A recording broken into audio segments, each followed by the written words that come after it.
And if the 36 couples and 72 couples or the first gen represents really the heroes of providential history, because up until now, it was the faithful first gen who protected true parents through all of these years of persecution and suffering and animosity from the world. You were there. You didn't leave our true parents. You were there every step of the way.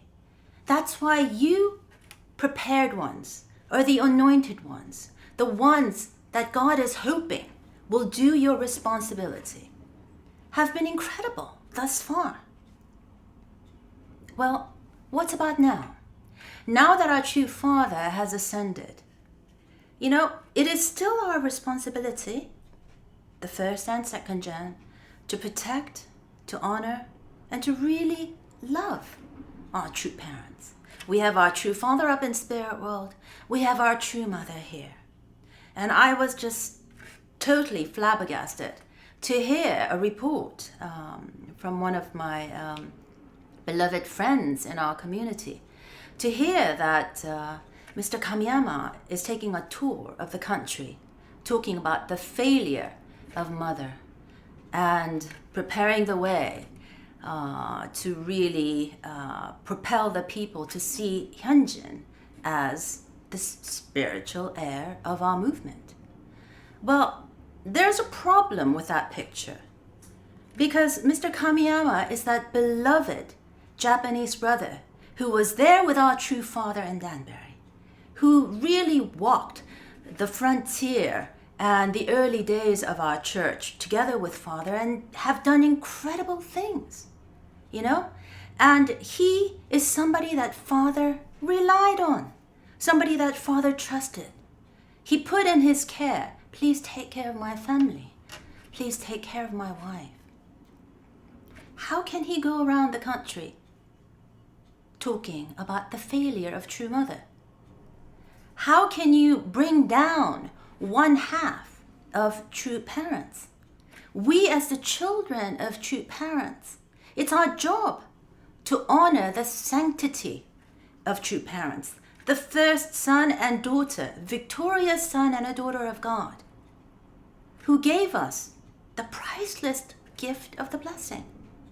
How can we be the ones tearing down the absolutely unique sanctity of true parents? If we feel that true mother is lacking, if we feel that true mother is failing, it's our job as the children and as the first gen and as the second gen to do whatever we can to help our mother be successful. How can we say she failed and therefore get rid of her and replace her with a son that was not anointed by Father? Father made it very, very clear to all of us with 3 anointments. The spiritual heir of our movement is Hyungjin, the youngest son.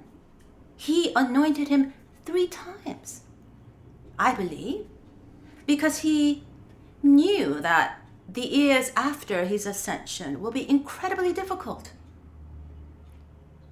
So if we truly understand how important Messiah's first 4-position foundation is, and how it is the disciples' position and responsibility to protect and honor and love that position more than anything else as the children of God, then we realize that Mr. Kamiyama cannot be doing what he is doing. It's kind of interesting to me how his name, Kami, in Japanese, Kami-sama means God. He is specially prepared to really be that agent of God to protect and honor the sanctity of the true parents. And if you understand that Messiah, true Father, is the Messiah, you have to honor his appointment. You have to honor his wish that the spiritual heir is the youngest son of the family. This is what we as children must do. And so it's kind of like this. A lot of the first gen are kind of almost pushing 70. and you've done great things. It's like the last leg of a race. You're heading towards the finale. How do you give up the race before the race is completed? How do you throw away the very people that have been your father and mother all these years because you, for some reason, don't seem to see them fit? They are more than who they are to us. They're not just father and mother. They're the Messiah and the Holy Spirit made flesh. They are the first man and woman to stand in the position as the victorious son and daughter, and through the anointment or the blessing ceremony stands in the position as the true parents. We cannot be the one to destroy that. Because once you start attacking the true family, let's say, for example, you're attacking Messiah's first full position foundation, something that he was born to substantiate. And when you start attacking members of the family, sooner or later, it will be easy to attack true mother. And then before you know it, you're going to be pulling down true father and everything else with it.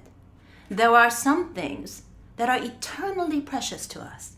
And if we are true unificationists, and if we truly understand what God is trying to teach through the example of true parents, God is saying, look, the most important thing about true parents and true family is that it's a family. You don't get rid of your mom just because she doesn't fit the picture.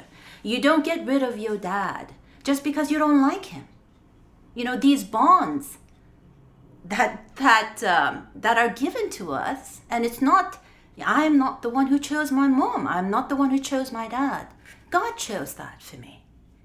These bonds are eternal. And they're absolute. And so, you know, I find it incredibly profound when Father, at the end of my older brother's life, said he is the victorious son. He goes to our Heavenly Parent as a victorious son, like his namesake, because his name means march of filial piety. And why is he victorious? Many people are saying, you know, he was divorced, he had lots of personal problems, he was in constant struggle with himself. Why was he victorious? Well, he was victorious because no matter what he was going through with his personal life, no matter what he was dealing with in terms of overcoming his personal demons, he never wavered on the most important thing. He never publicly decried the failure of true parents. He never said father failed. He never said mother failed. He protected the sanctity of true parents all throughout his life. That's why he was declared victorious. And that's why he can stand in the position as our elder brother. So if we understand that, then Mr. Kamiyama, as that loyal servant, a loyal son, needs to understand that our job is to protect, honor, and truly love the sanctity of our true parents and the sanctity of the true family. So it's not really whether you like Injin Moon or not. You know, part of the reason why God has asked me to continue to speak is because as much as the world comes to recognize and as much as the world thirsts to experience Jesus through these writings that are attributed to the different disciples of Jesus Christ, my words, my experience as the Messiah's daughter, as the true parent's daughter, have extremely incredible significance for our posterity and for our community at large. And so if you think the Gospel of John, Luke, Matthew, and Mark is important, well, many years later, the Gospel of the children of the Messiah will be incredibly important because they're not just disciples. We are children. And therefore, we must have a voice and we have to speak. And our job is to testify to the world about the Messiah and the true parents, that the Messiah was here. And true parents come with a gift. And we should not be making the same kind of mistakes that the disciples made. If the disciples knew so clearly that Jesus was the Messiah, how could they not have been there at the crucifixion? Something convinced them that Jesus was not the Messiah. Something in their heart or something in their mind made them fear death, made them fear all such things. So we need to be careful not to be so arrogant, not to think that we know better, because that's exactly what the disciples of Jesus Christ were going through. Because if they were convinced, all of them would have been there. And even at the threat of their life, just like the other Christian martyrs, they would have stood there with Jesus. So nowadays in our church, so many things are being talked about. So many things are flying through the air. But we have to ask ourselves, what do we really stand for? And if we have really been God's champion thus far, protecting our true parents, what is going to keep us being that champion for God for the rest of our lives? Well, I believe that a true champion is somebody who at the appointed hour of God's calling stands up for what they believe in. And what do we believe in? We believe God is our heavenly parent. We believe true parents are our father and mother. And through them we receive this incredible gift of the blessing and is given this chance to create beautiful families. And we have a duty or a responsibility to share this gift with the rest of the world. Well, if that's what we believe in, let's not point to the faults of different people that we see, including the faults of our true father and true mother. And instead of seeing faults, let's think, well, if something is difficult in our church, what can I do to contribute? What can I do to help solve the problem? Anybody can point a finger. But what can you do? What can I do to make it better, to keep on moving forward, to keep on doing what our Heavenly Parent would like us to do? So this is an incredible time, I feel, when we are being tested to our extreme. And just like a great action-packed movie, all the characters are being strewn around and it looks like it's going to end up in huge cataclysm. But the more that it's stretched, when it finally comes together into a beautiful ending, there is nothing more fulfilling.